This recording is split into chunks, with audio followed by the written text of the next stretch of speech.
going to be exiling a lot of cards next turn.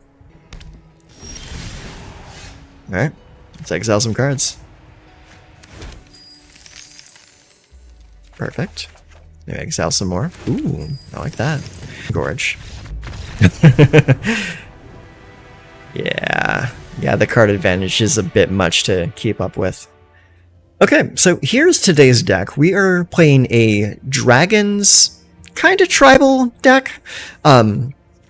The only reason I say it's like kind of tribal is because this is kind of like a mid-rangey, control-ish style shell that just runs a handful of dragons.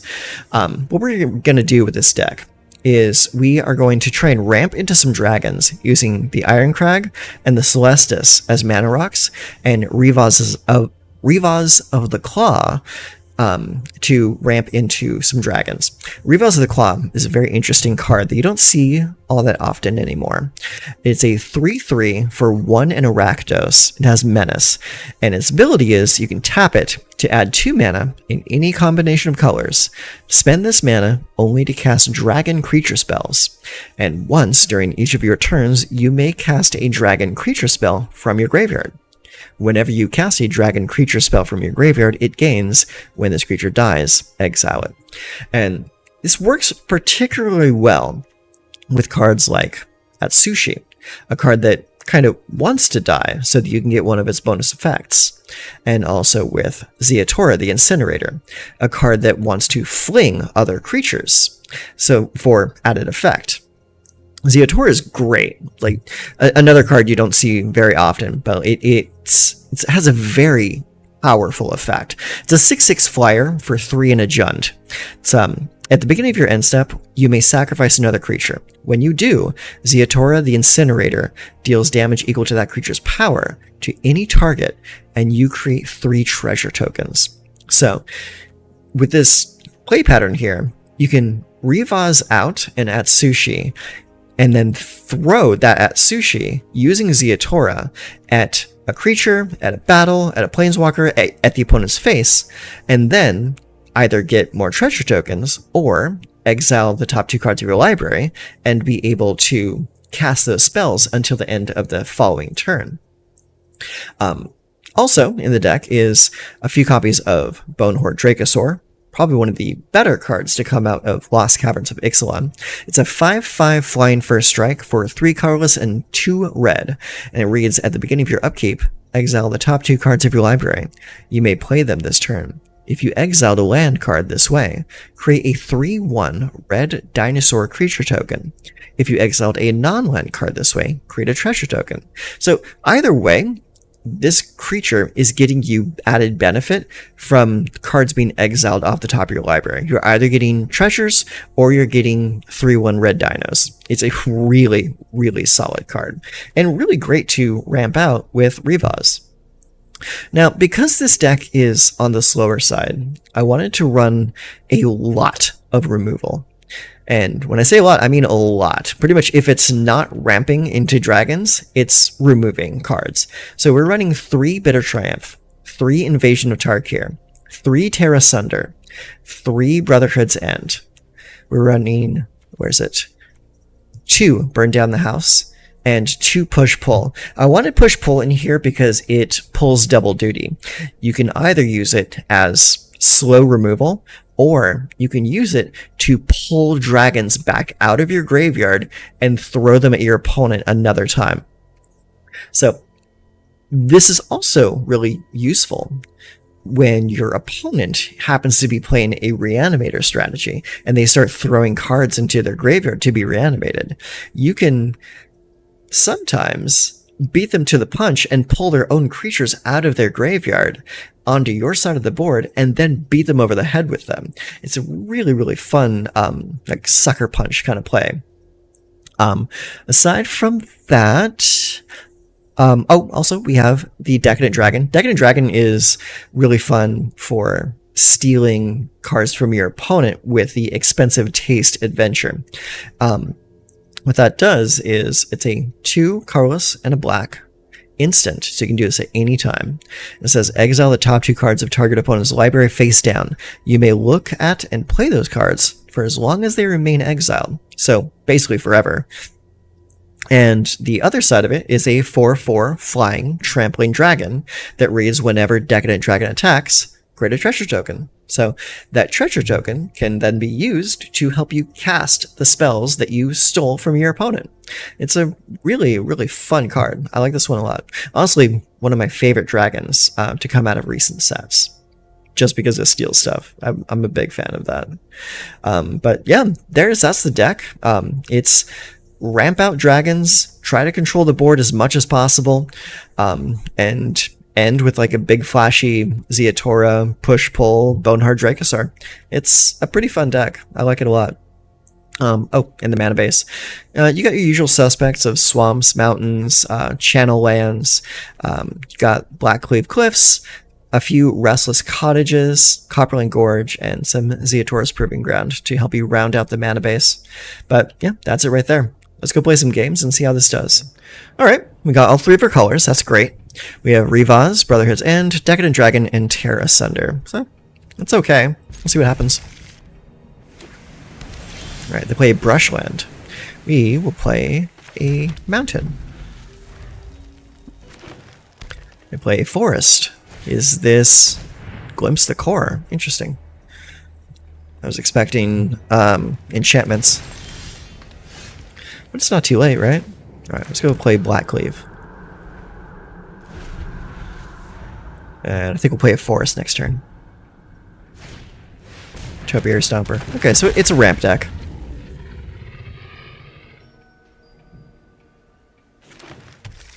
Alright, to get another Forest.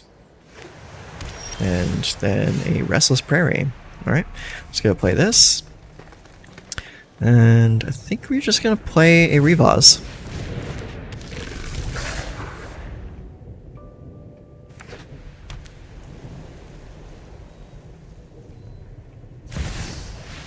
Blossoming Tortoise. Now that's interesting.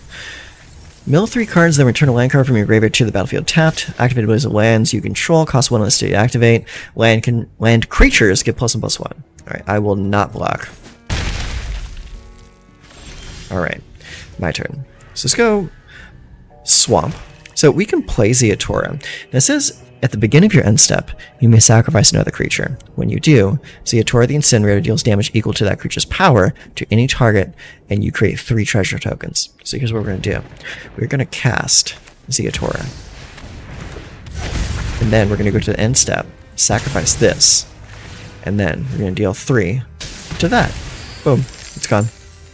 And now we have enough treasure to use Decadent Dragon's ability.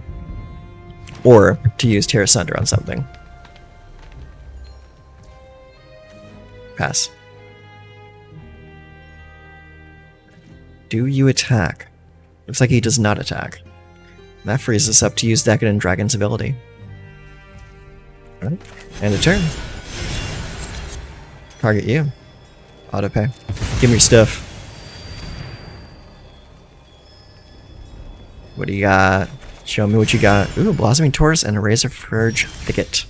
So we will 2 or fewer lands. Do we need the mana this turn? Yeah, I think so. We'll keep it. So next, we'll attack for 6. Oh no, it's a Wandering Emperor. Okay. Who harms my people must contend with me. Alright, so she's gone. You are not much of a rogue. Deal 5 to everything. I'll be back. I'm sure you will be.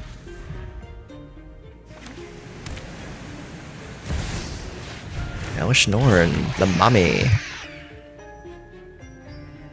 Mommy of machines. It's fine, I can take care of that.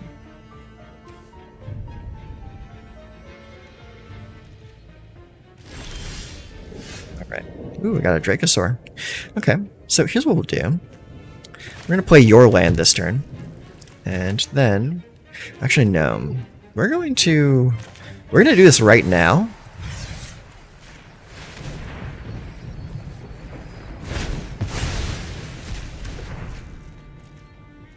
That way you can't just use a ossification next turn to go hog wild. Okay, sure. Go get a land.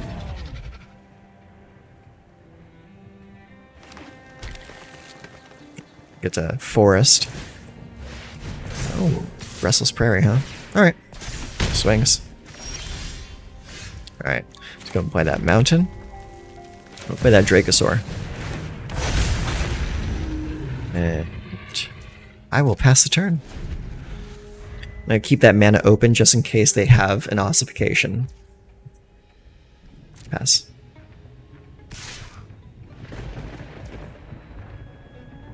You would not attack if you didn't have the Emperor in hand, so I will not block. I'll take that for him.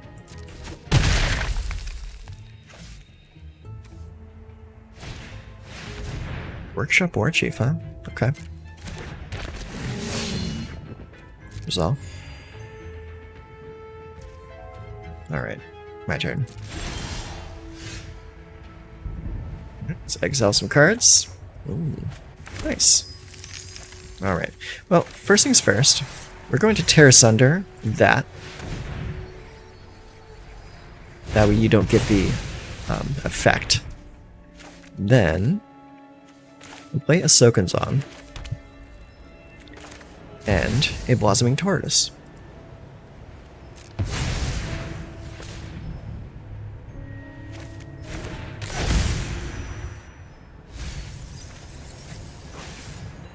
Let's get that Zeotor's Proving Ground. I'm not attacking.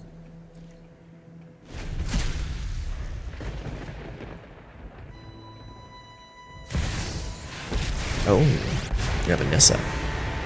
I will protect you. That's gonna make things interesting. Till the invasion begins. Fight beside us. Alright. Well, it's now or never. Do you have it?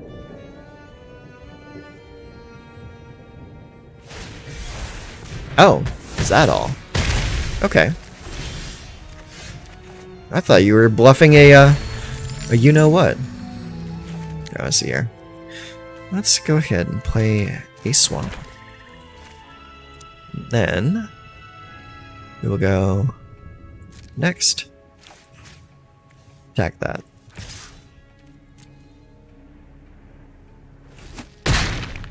You will rot in the ground. And I'll play another Dracosaur. End turn.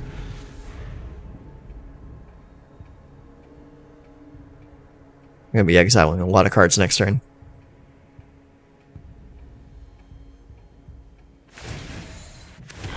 Alright, mix another one. Okay.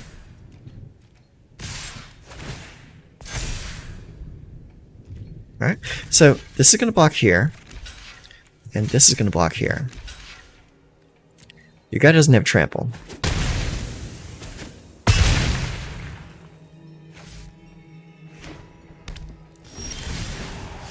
Alright, let's exile some cards. Perfect. Maybe exile some more. Ooh, I like that. Alright, let's go and play the Copperline Gorge. Yeah, the card advantage is a bit much to keep up with. I don't blame you. Alright, what do we got here? We have a Restless Cottage and 2 mountains. So that gives us access to all 3 of our colors, which is great. So I think we'll keep this. Alright, first land is going to be the Restless Cottage. And we're up against the Plains. Potential control deck on the horizon. Oh, maybe not. We'll see. Alright, let's play that. And go next. End turn. I want to see what they do. Alright, play a Battlefield Forge. Do a Warlord's Call. Okay, kind of figured this was happening. It's a very, very common deck. Okay, we got 2 other lands. That's good. Alright, 2 or more. Perfect. There are lands that will come into play untapped. I like that. Let's see. And I guess we'll just play the Decadent Dragon.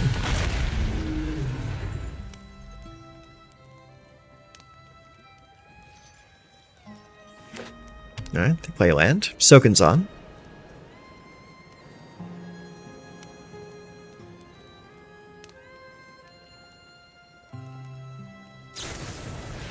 Play a Lightning Helix.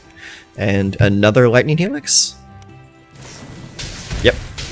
Hey, I'm fine with that. I'm totally okay with that. Alright, let's go ahead and play your other Sundown Pass, and play a Bonehard Dracosaur. Bet you wish you still had those helixes, huh? Alright. Let's go and exile 2 cards. Alright. We'll play a Zeotaurus Proving Ground. And we'll play an Invasion of Tarkir.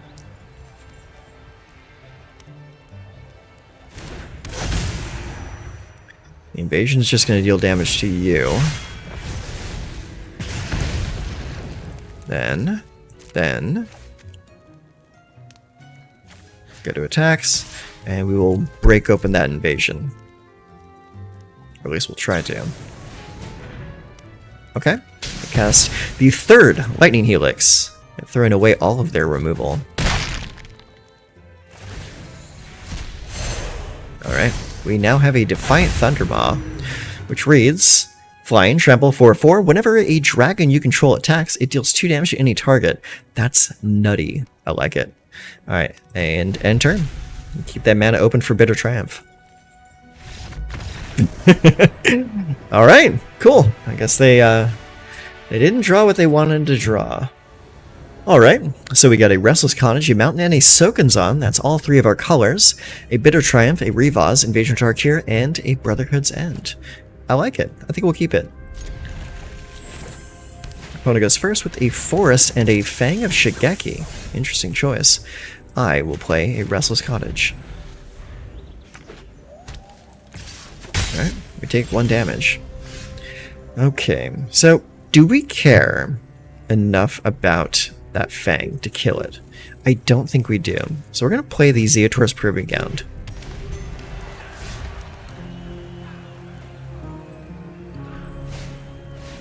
Hearing Beast Caller. Interesting. Alright.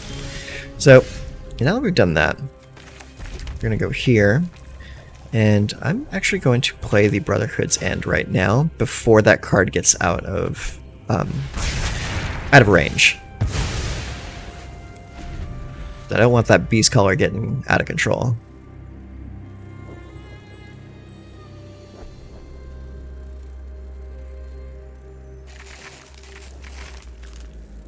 Oh no, don't. Okay, good. They did not miss a land trap. Had me worried there for a moment. Elvish Archivist. What is this deck I'm playing against? Let's see here. Let's go ahead and play. Actually, we'll play this Restless Cottage into a Revaz.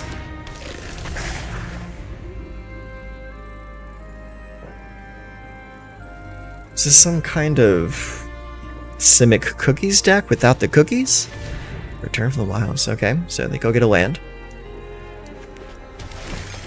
Oh, no, they made a food token.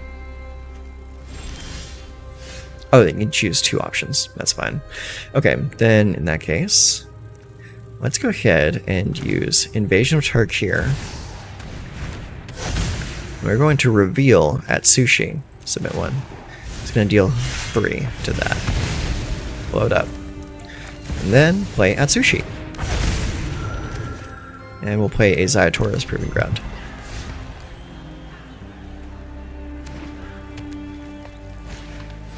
Defiler of Vigor. That's got to go real fast. I'll pay the 3 life. Alright. Play the Sokenzan. And the Zeotaura. Then we will attack that. This says any target, right? Yeah, any target. Okay, yeah, we will sacrifice the Atsushi to deal more damage. I think we have enough lands. Oh, okay, cool. I guess they had seen enough. Funny how you can win some games without ever connecting with the opponent's face. Okay, so that is our games, and we are back with the post-game wrap-up. And honestly, my thoughts on this deck are pretty simple. The removal package in this deck, while heavy, is kind of necessary for a deck like this to survive. In order for you to get to the big juicy stuff like Zeatora, Bonehard Dracosaur, you need to survive long enough because of all the aggressive decks that are out there. So all of this removal that's in the deck, I probably wouldn't fudge the numbers too much on that. In the exception of maybe Burn Down the House, because it kills most of your board. But this is more of a card that you're going to want to be playing when you're behind on board anyways. Brotherhood's End, really solid for this build of the deck, because the only creature that's going to kill on your side is going to be Revaz of the Claw. Everything else survives the blast. Invasion Tark here creates a 4/4 dragon, so that's going to survive the blast.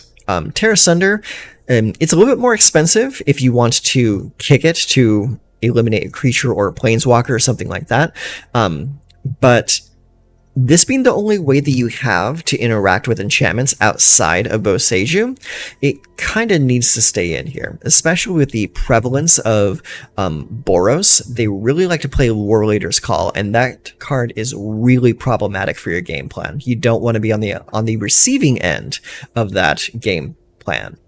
Aside from that, the Bitter Triumph, the Invasion of Tark here, the push side of push-pull, all solid removal options.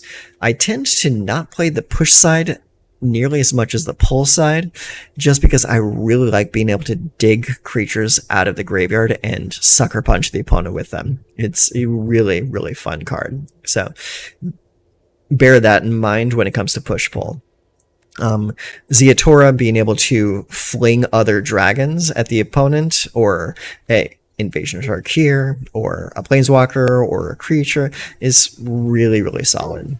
Though, at that point in the game, I think you kind of should be winning anyways. So it can sometimes feel like a win more. But aside from that, really solid. I like it a lot. The overall play pattern of the deck being ramp into big dragons, into throw those dragons, into swing for the win, into pull them out of the graveyard and swing again. It's a really fun strategy, and one that I think I want to continue playing in the future. So that's the deck. It's got good removal for most anything that you're going to come across on the meta, and it ends games pretty spectacularly. So I think we're going to stick with this deck for at least a little bit. I'm excited to see what Outlaws of Thunder Junction brings to the table for a deck like this. I'm really looking at the Red Spree card, the one that allows you to copy spells or redirect spells. I think that spell's going to be really fun. Plus also there's the new Scorpion Dragon that's 2 red and 2 black. That one's pretty cool looking. I might want to try playing with that as well. But aside from that, that's the deck. I will leave a link to the deck list in the description box down below if you feel like you want to try this deck out yourself, or even if you want to iterate further on this design. So there it is. Now that you've seen it, go play some games. Take care of yourselves.